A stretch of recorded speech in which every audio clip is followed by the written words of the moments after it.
नमोस्तुते व्यास विशाल बुद्धे फुल्लारविंदायत पत्रनेत्र येन त्वया भारत तैलपूर्णा प्रज्वालितो ज्ञानमय प्रदीपः नारायणं नमस्कृत्यं नरं चैव नरोत्तमं देवीं सरस्वतीं व्यासं ततो जयमुदीरयेत. नारायणाला, नरश्रेष्ठ नराला, देवी सरस्वतीला, भगवान वेदव्यासांना नमस्कार करून जय नावाच्या इतिहासाला मी नीला अभ्यंकर सुरुवात करते आहे. ओम नमो भगवते वासुदेवाय. महाभारतातील आपण जी एक एक पात्र बघत आहोत त्यापैकी आज 8वं पात्र राजमाता कुंती ह्याच्यावर मी माझे काही विचार मांडणार आहे. राजमाता कुंती आणि द्रौपदी यांनी आर्यश्री जीवनाचा महान आदर्श निर्माण केलेला आहे. कुंती ही कृष्णाची आत्या, वसुदेवाची सख्खी बहीण, शूर राजाची कन्या पृथा. अतिशय दिसायला सुंदर पृथेला वडिलांनी आपल्या आतेभावाला म्हणजेच कुंती भोजाला दत्तक दिली होती. समजू लागण्याच्या अवस्थेतच दत्तक दिल्याने आईबापांची ताटातूट झाल्यावर कुंती भोजाच्या म्हणजे परक्याच्या वातावरणात समरस व्हायला तिला खूप त्रास झाला. लहानपणीच कुंतीने दुर्वास ऋषींची सेवा केली होती. प्रसन्न होऊन दुर्वासांनी कुंतीला एक अभिचारयुक्त मंत्र दिला व सांगितले, तू या मंत्राने ज्या ज्या देवाला आवाहन करशील तो तो देव त्यांच्या प्रभावाने पुत्र देईल. वयाने अल्लड असल्याने कुंतीच्या ठिकाणी बालसुलभ औत्सुक्य निर्माण झाले. पण अजाणतेपणाने तिने समोर दिसणाऱ्या सूर्यदेवांनाच आवाहन केले. सूर्यदेव समोर उभे राहिल्यावर ती घाबरली. सूर्याने वर दिला की माझ्या संगमामुळे तुझे कन्यत्व नष्ट होणार नाही. तिला सर्व देवात श्रेष्ठ, अत्यंत तेजस्वी कवचकुंडल धारण केलेला कर्ण झाला. लज्जेने घाबरून जाऊन तिने त्या बालकाला पेटीत घालून पाण्यात सोडून दिले. पण त्याचे शल्य तिच्या अंतःकरणात मात्र जन्मभर होते. अर्जुनाला कर्णाने पहिल्या शस्त्र परीक्षेत जेव्हा आव्हान दिले तेव्हा कुंतीने कर्णाला ओळखले व 2 भाऊ आमनेसामने उभे राहिलेले पाहून कुंती मूर्छित झाली. त्यावेळी तिने ओळख दाखवली नाही. सर्व सद्गुणांनी युक्त, व्रतपरायण, धार्मिक वृत्तीची विशाल नयना कुंती अत्यंत तेजस्वी व दिसायला खूप सुंदर होती. अनेक राजांनी तिला मागणी घातली होती. शेवटी कुंती भोजांनी तिचे स्वयंवर ठरविले. अनेक देशांचे महान राजे स्वयंवराला आले होते. त्या राज्यात कौरवेश्वर पांडूही उपस्थित होता. त्याच्या तेजाने सर्वांचे डोळे दिपले. त्याच्या व्यक्तिमत्वाला भाळून कुंतीने पांडूच्या गळ्यात वरमाला घातली. कुंती भोजाने भरपूर आंदण देऊन त्यांचा थाटात विवाह केला. दोघंजण हस्तिनापूरला आले व कुंती कौरवांची महाराणी झाली. पुढे पांडूचा माद्रीशी विवाह झाला. राजा पांडूने पुढे महान दिग्विजय करून कौरवांचे मोठे साम्राज्य स्थापन केले आणि त्यामुळे महत्भाग्याने कुंती साम्राज्ञी झाली. नंतर पांडू राज्यकारभार धृतराष्ट्र, विदुर, भीष्मांच्या हाती सोपवून कुंती आणि माद्रीसहित पांडू वनविहाराला गेला. कुंती अत्यंत सुखात दिवस घालवित होती. पण पुढे आता तिच्या दुर्दैवाला सुरुवात झाली. पांडूला वनविहारात मृगयेचे व्यसनच लागले होते. अति तेथे माती या नात्याने त्या व्यसनासक्त स्थितीत त्याच्या हातून मृगरूपाने विहारात दंग असलेल्या एका ऋषींची हत्या घडली. मरता मरता ऋषीने पांडूला शाप दिला की तू मला मृगयेच्या नियमांचे उल्लंघन करून माझ्या विहरणात ठार मारले आहेस, तसेच कामसुख भोगताना तुझे पण प्राण जातील. आणि या शापाने पांडू पूर्णपणे उद्ध्वस्त झाला, लज्जित झाला. त्याने बायकांना सांगितले की आता मी परत हस्तिनापूरला जाणार नाही. मी वनातच तपस्याचे जीवन जगणार आहे. पण तुम्ही मला सोडून राज्यात परत जा. दोघींनीही जायला नकार दिला व आम्हीही तुमच्याबरोबर घोर तपस्या करू असे पांडूला सांगितले. पुढे पांडूला संतान नसल्याचे दुःख वाटू लागले आणि त्याने कुंतीला त्यावेळच्या पद्धतीप्रमाणे एखाद्या तपस्व्याकडून पुत्रप्राप्ती करून घ्यायला सांगितले. कुंतीने त्यावेळी आपल्याला दुर्वासांकडून मिळालेले पुत्रप्राप्तीचे वरदान सांगितले व पांडूच्या संमतीने धर्म, वायू आणि इंद्र या 3 देवतांकडून कुंतीला युधिष्ठिर, भीमसेन आणि अर्जुन अशी अत्यंत तेजस्वी मुलं झाली. पांडूच्या अनुज्ञेने कुंतीने माद्रीला मोठ्या मनाने मंत्रविद्या शिकवली व अश्विनी कुमारांपासून माद्रीलाही नकुल आणि सहदेव असे 2 पुत्र झाले. एकदा ते फिरायला गेलेले असताना पांडू आणि माद्री पांडू कामविवल होऊन माद्रीच्या समीप गेला आणि तो गतप्राण झाला. कुंतीच्या जीवनाचा आधारच तुटला. कुंती पांडूबरोबर सती जायला निघाली. कुंतीने माद्रीवर खूप प्रेम केले होते, म्हणून माद्री म्हणते, महाराजांबरोबर मी सती जाते, कारण मी जिवंत राहिल्यास सर्व मुलांचा सांभाळ मला करावा लागेल. पण तुझ्या व माझ्या मुलात मी फरक करेन, सर्वांना समान वागणूक देणार नाही. पण तुझं उलट आहे, तू मात्र ह्या 5 मुलांना आपल्या मुलांसारखंच वागवशील याची मला खात्री आहे. तेच यावरून असे दिसते की माद्रीला स्वतःच्या अंतःकरणाची जी खात्री नव्हती ती कुंतीच्या अंतःकरणाची वाटत होती. त्याच्यातच तिच्या अंतःकरणाची थोरवी आपल्याला दिसून येते. पांडूबरोबर माद्री सती गेल्यावर 5 मुलांच्या सांभाळण्याचा भार अनाथ व विधवा कुंतीवर येऊन पडला. कुंती मुलांना घेऊन हस्तिनापूरला आली. तिच्या येण्याने धृतराष्ट्र व त्याचे पुत्र अत्यंत क्रोधिष्ठ झाले. त्यांच्या मनामध्ये मत्सर वाटू लागला व राज्याच्या या खऱ्या अधिकाऱ्यांना ठार मारण्याचे बेत ते आखू लागले. प्रथम भीमावर विषप्रयोग केला तेव्हा कुंती सहाय्य मागायला विदुराकडे गेली आणि म्हणाली, सर्व मुलं विहार करून उद्यानातून परत आलेली आहेत, परंतु भीम मात्र अजून आला नाही. दुर्योधन भीमाला नेहमी पाण्यात पाहतो. दुर्योधन हा दुष्ट बुद्धीचा, राज्यलोभी, क्षुद्र, निर्लज्ज असा आहे. त्यानेच त्याला मारल्या असेल असे मला नक्की वाटते. त्यावर विदुर म्हणाला, ही गोष्ट तू अगदी गुप्त ठेव व उरलेल्या पुत्रांचे तू संरक्षण कर, कारण तुझे शत्रू अगदी भयंकर आहेत. वाटेल त्या थराला ते जाऊ शकतात. कुंतीने विदुराचा हा इशारा लक्षात ठेवला. विलक्षण परिस्थितीत कुंतीने आपल्या पुत्रांचे संरक्षण करण्यात स्वतःचे अपूर्व कर्तृत्व प्रगट केलेले आहे. कुटील कारस्थानामुळे कुंतीला पायी आपल्या पुत्रांबरोबर लक्षागृहातून विजनवासात राहावे लागले. तेही दुःख तिने पचवले. पुढे द्रौपदी स्वयंवरानंतर पांडवांनी पांचालच्या मिळालेल्या राज्याचे आपल्या पराक्रमाने भव्य साम्राज्यात रूपांतर केले. राजसी यज्ञ केला. पांचालचं मी चुकून म्हटलं. त्यांना जे राज्य ह्यांनी दिलं होतं धृतराष्ट्रादी, त्याचं त्यांनी सोनं केलं. राजसी यज्ञ केला तेव्हा आपल्या पुत्रांच्या वैभवाचा राजमाता या नात्याने तिला खूप आनंद झाला. राजमाता कुंतीच्या हृदयाचे औदार्य, अंतःकरणातील धैर्य, दुसऱ्याच्या दुःखाने दुःखित होण्याची तिची प्रवृत्ती बकासूर वयाच्या वेळी दिसून येते. हिडिंबाचा वध करून पांडव एकचक्रा नगरीत आले. त्या गावाच्या बाहेर एक बकासूर नावाचा राक्षस राहत असे.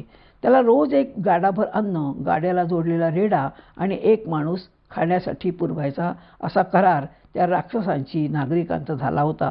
नाहीतर तो कधीही येई आणि कोणालाही उचलून नेऊन खाऊन टाके, म्हणून त्याने हा करार केला होता. ज्या घरात पांडव उतरले त्या घराची पायी एके दिवशी आली आणि घरात रडारड सुरू झाली की कोण आता गाडा घेऊन जाणार. सगळेजण म्हणायला लागले, मी जातो. कुंती म्हणाली, काळजी करू नका, माझा बलवान पुत्र भीम गाडा घेऊन जाईल. आणि त्याप्रमाणे भीम गेला. युधिष्ठिरला जेव्हा ही बातमी समजली तो खूप चिडला. त्याला फार वाईट वाटलं. आई, अगं दुसऱ्याच्या मुलाला वाचविण्यासाठी आपल्या मुलाचा बळी द्यायला निघालीस. अगं भीमाच्या बळानेच गेलेले वैभव, राज्य आपण मिळवणार आहोत. आत्तापर्यंत त्यानेच त्याच्या बळाने आपले संरक्षण केले आहे. त्याच्या धाकाने शत्रूंची झोप उडते, त्याचेच बलिदान करत आहेस. हे ऐकताच कुंती म्हणते, अरे युधिष्ठिरा, माझी बुद्धी दुर्बल झालेली नाही. अरे या अज्ञास्थितीत शांत मनाने इतके दिवस आपण ब्राह्मणाच्या घरी राहत आहोत. त्यानेही प्रेमाने आपल्याला आश्रय दिला. या उपकाराची ही मी फेड करत आहे. हाच पुरुषार्थ आहे बरं. लाक्षागृह प्रकरण व हिडिंबाचा वध या 2 प्रकरणामुळे भीमावरचा त्याच्यावरचा माझा विश्वास वाढला आहे. 10,000 हत्तींचे बळ त्याच्याकडे आहे. अरे लहानपणी माझ्या मांडीवरून जेव्हा तो एका मोठ्या प्रचंड शिळेवर पडताच प्रचंड शिळेचा चक्काचूर झाला होता. हे सर्व आठवून मी भीमाला बकासुराकडे पाठवले. यावरून कुंतीचे औदार्य आणि अलौकिक धैर्य दिसून येते. अशा या अत्यंत श्रेष्ठ व दुसऱ्याच्या दुःखाने दुःखी होणाऱ्या स्त्रीवर राजसी यज्ञाच्या वैभवाच्या दिवसानंतर ज्येष्ठ मुलाच्या द्यूतप्रेमामुळे दुर्दैवाचे दशावतार पाहावे लागले. युधिष्ठिराचे सर्व राज्य गेलेले तिने पाहिले. द्यूतातील फाशाच्या कपटी प्रयोगाने आपल्या पराक्रमी पुत्रांना कौरवांचे दास झालेले तिला पाहावे लागले. सम्राज्ञी म्हणून जी गाजली ती कुंतीची सून फरफटत राजसभेत नीचांनी ओढत नेलेली तिने पाहिली. द्रौपदीच्या करुण टाहो फोडण्याच्या आवाजाने तिचे अंतःकरण शतधा बधीर झाले. तिच्यावर भर सभेत नग्न होण्याचा आलेला प्रसंग पाहून देवी कुंतीचे अंतःकरण विदीर्ण झाले. सुनेने गेलेले ऐश्वर्य स्वतःच्या अनुपम धैर्याने परत मिळवले, पण ह्या युधिष्ठिराने ते स्वतःच्या मूर्खपणाने परत घालविलेले तिला पाहावे लागले. वनात जायच्या वेळी द्रौपदीला काय आशीर्वाद द्यावा हे शोकविवल कुंतीला कळेना. ती म्हणाली, हे वत्से, तू अत्यंत शीलाचार संपन्न असून स्त्रियांचे कर्तव्य काय असते ते तुला पूर्णपणे माहीत आहे. तू सदैव आपले अंतःकरण खंबीर ठेव. स्त्रियांचा धर्म तुला सांगायची गरज नाही. तू दोन्ही कुळांना भूषविलेले आहेस. माझी आठवण ठेवून आनंदाने वनात जा. तुझ्यासारख्या महासतीच्या कटाक्षाने कौरव दग्ध कसे झाले नाहीत हे त्यांचे भाग्यच म्हणावे लागेल. होणारी गोष्ट कोणालाही टाळता येत नाही हे तुझ्यासारख्या हुशार स्वादीला माहीत आहेच. धर्मच तुझे रक्षण करेल व लवकरच तुमचे कल्याणकारक दिवस येतील. वनात सर्वात धाकट्या असणाऱ्या सहदेवाची मात्र जास्त काळजी घे हो. याप्रमाणे कुंतीने मोठ्या धैर्याने कुंतीला निरोप दिला. पण जेव्हा सर्वजण वनात जायला निघाले तेव्हा ती खूप दुःखी झाली व अतिशय विलाप करू लागली. म्हणू लागली, तुमच्यासारख्या धर्मचारित्र्य संपन्न उदार हृदयी सर्व देवता तुमच्यावर प्रसन्न आहेत तरीसुद्धा आणि दृढनिश्चयी व ऐश्वर्यशाली पुरुषांवर हे भीषण संकट यावे ही फारच दुःखाची गोष्ट आहे. माझ्यासारख्या दुर्दैवी स्त्रीच्या उदरी जन्म झाला हाच तर तुमचा दोष नसेल ना. जर तुमच्या नशिबात सदाचा वनवासच आहे असे मला पूर्वीच कळले असते तर मी तुमच्या वडिलांच्या निधनानंतर हस्तिनापूरला आलेच नसते. तुमचे वडील धन्य आहेत, त्यांना आपल्या पुत्रांचे दुःख पाहावे लागलेले नाही. माद्रीही धन्य आहे, ती पण या दुःखातून सुटली. मी मात्र जिवंत राहून केवळ क्लेशच बघत आहे. मुलांनो, मोठ्या कष्टाने तुमची मला प्राप्ती झाली आहे.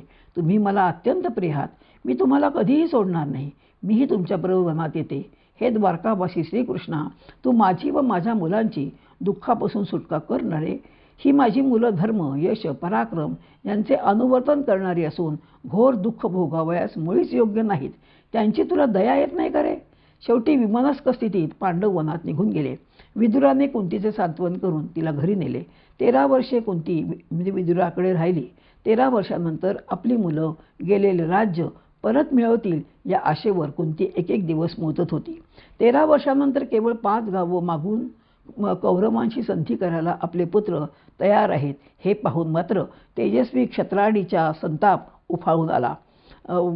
आणि मग ती म्हणाली, युधिष्ठिर, अर्जुन, भीम, नकुल, सहदेव हे माझे पराक्रमी पुत्र भर सभेत द्रौपदीला ओढत आणण्यात आले तेव्हा डोळे उघडे ठेवून नुसते पाहत होते. ही गोष्ट आठवली की मला या पुत्रांविषयी मुळीच प्रेम वाटत नाही. कौरवांनी रजस्वला स्थितीत द्रौपदीला सभेत सासऱ्यांसमोर आणून उभे करावे व एकवस्त्रा अवस्थेतल्या माझ्या सुनेकडे सर्वांनी टकामका बघत बसावे याच्या इतकी दुःखाची दुसरी गोष्ट कोणची? भगवान कृष्ण धृतराष्ट्राकडे कृष्णशिष्टाईला आला होता, पण त्याला काही यश आले नाही.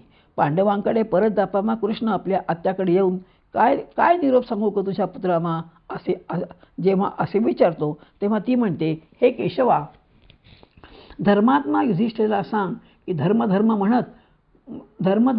म्हणत तुझ्या हातून केवळ अधर्मच घडत आहे. भलत्याच गोष्टीला धर्म म्हणून कवटाळून तू चुकीचे आचरण करीत आहेस. तुझी बुद्धी धर्म म्हणता धर्माचे रहस्य न कळण्याची जड झाली आहे. तुझा जन्म ज्या क्षत्रिय कुळात झाला त्याचा जो धर्म तोच तुझा स्वधर्म आहे याचा तू विचार कर. बाहूंचे वीर्य हेच तुझे उपजीवन आहे. प्रजेचे परिपालन करणे व युद्ध करणे हेच क्षत्रियांचे कर्तव्य कर्म आहे. तू ज्या प्रकारचे आचरण करतोस ते राजर्षींना मुळीच शोभत नाही. साम दाम दंडभेद याप्रमाणे वागून तुझ्या पित्याच्या दुसऱ्याने गिळंकृत केलेला अंश स्वतः मिळवणे हेच तुझे खरे कर्तव्य आहे. राजधर्माप्रमाणे युद्ध कर. आपल्या पितामहांना शोकसागरात बुडवू नकोस व स्वतःही धर्माच्या नावाखाली अधर्माचे आचरण करून स्वतः व आपल्या भावांना नरकात नेऊ नकोस. ती पुढे म्हणते, विद्याशूर, तपशूर, दानशूर, ब्राह्मतेजाने युक्त, सर्वांचा लाडका, तेजस्वी, अत्यंत बलसंपन्न, महारथ, धैर्यशील, शत्रूंना जिंकणारा, धर्मानुसार वागणाऱ्यांचे संरक्षण करणारा, सत्य, पराक्रमी, वीरपुत्र भावा अशी क्षत्रिय स्त्री इच्छा करते. मी क्षत्रिय आहे, तू तसा पुत्र आहेस का? याचा तू स्वतःशी विचार कर. पुढे ती म्हणते, हे केशवा, तू अर्जुनाला निरोप सांग की त्याच्या जन्मानंतर आकाशवाणी झाली व मला सांगितले होते की हे कुंती, हा तुझा पुत्र देवेंद्राप्रमाणे अत्यंत प्रभावशाली होणार आहे. भीमसेनाबरोबर सर्व लोकांवर विजय मिळवेल. हा सर्व पृथ्वी जिंकेल. भगवान श्रीकृष्णाच्या सहाय्याने सर्व कौरवांना हा ठार मारेल. गेलेले पित्याचे राज्य हा परत मिळवेल. बंधूंसहित 3 अश्वमेध यज्ञ करेल. हा सव्यसाची व रणात भीषण कर्मे करणारा अर्जुन सत्यसंग आहे, बलवान आहे. जगात धर्म असेल तर ही आकाशवाणी खरी झाली पाहिजे.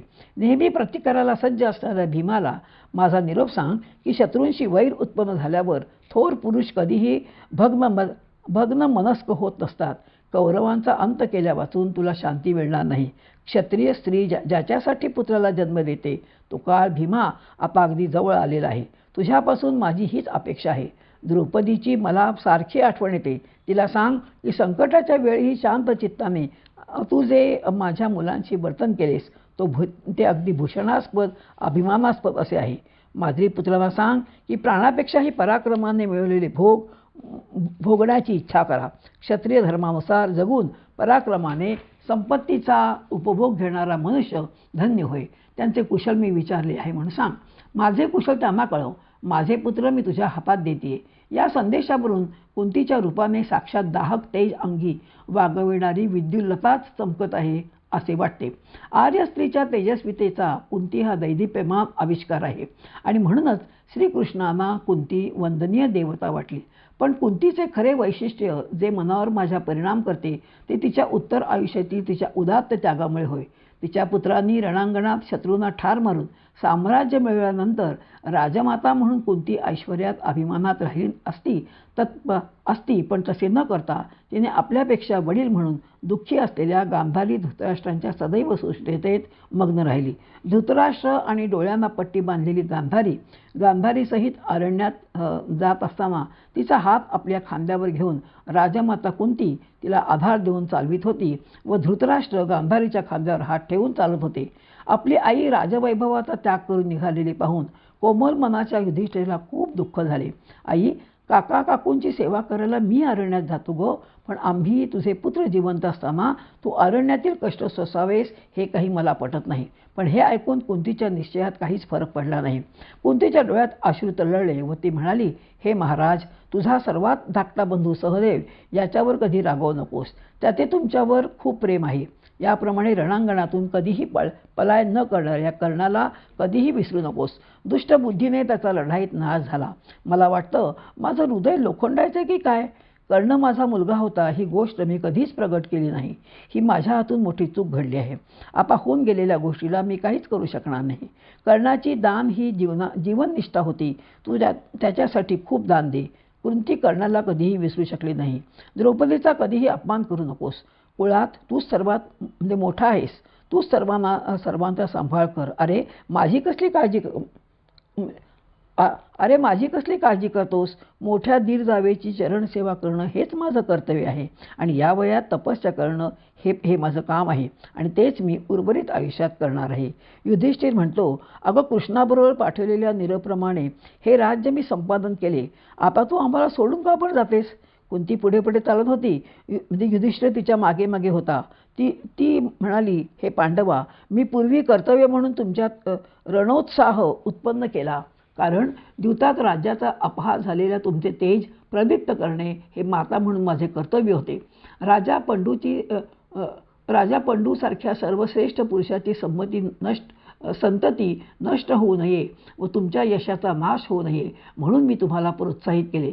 मला जन्मभर हा युधिष्ठिर दुःखी अवस्थेत वनात राहणे योग्य वाटले नाही.